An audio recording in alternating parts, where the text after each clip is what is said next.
Take first question, second row on the right.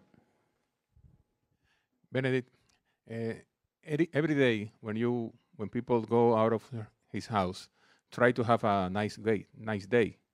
Did you thought about this, that you were going to have a good game today? Yeah, is that a true question? I'll pray every morning. Oh, that's what you're trying to say? Nah, just pray every day. I know I'm going to have a great day. Over here on the left side, second row. Bennedict, you didn't play in the first quarter. I guess, how did you kind of stay ready mentally for when you got into the second quarter, and how do you think you've kind of grown when it comes to being ready when your number is called? Just staying ready. Whenever my number gets called, just to go in the game and do the right things and trying to have my team win. That's the whole mindset. Over on the right side, third row. Bennedict, it feels like when the bench came in the second quarter, the energy in the whole building kind of shifted. Did you feel that? Did you feel like maybe there was a little extra juice after you guys went on a run in the second?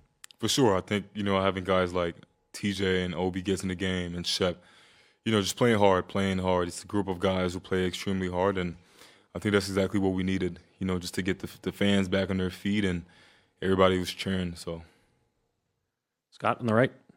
Ben, that's something as a collective, as a bench, you guys talked about, obviously knowing you needed to contribute more. Is that something as a group you talked about, or just knew you took it upon yourself whenever your moment came?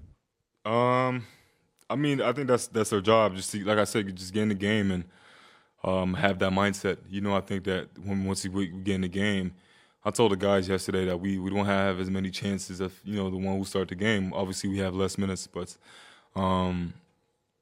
I think you just have to get in the game with the right mindset, and you just got to give it all you got, win the game. Dustin here on the left.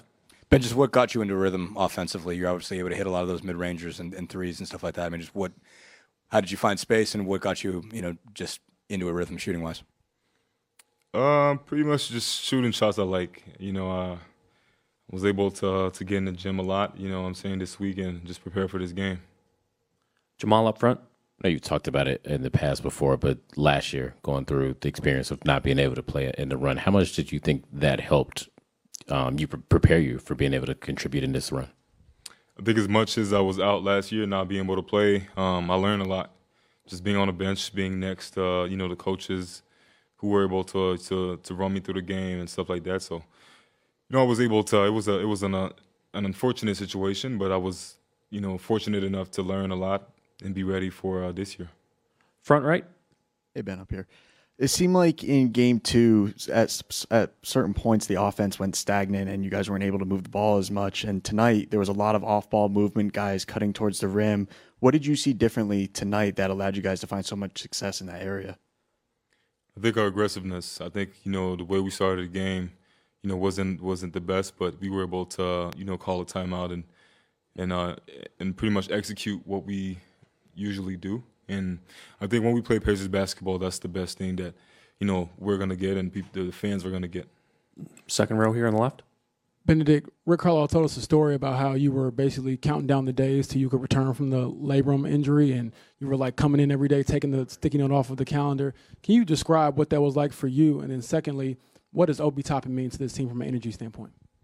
It was crazy.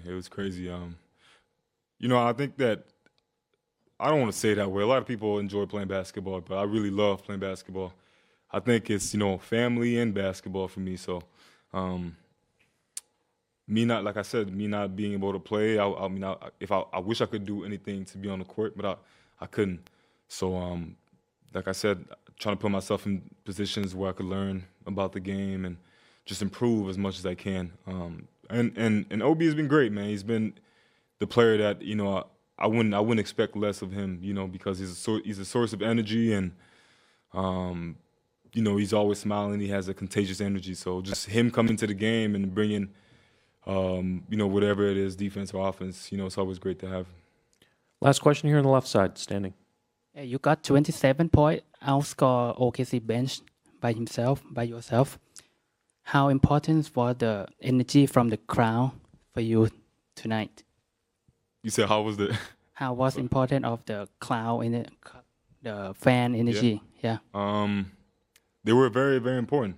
You know, I think that, you know, the state of Indiana is about basketball, you know, and that's the first time that I really felt it.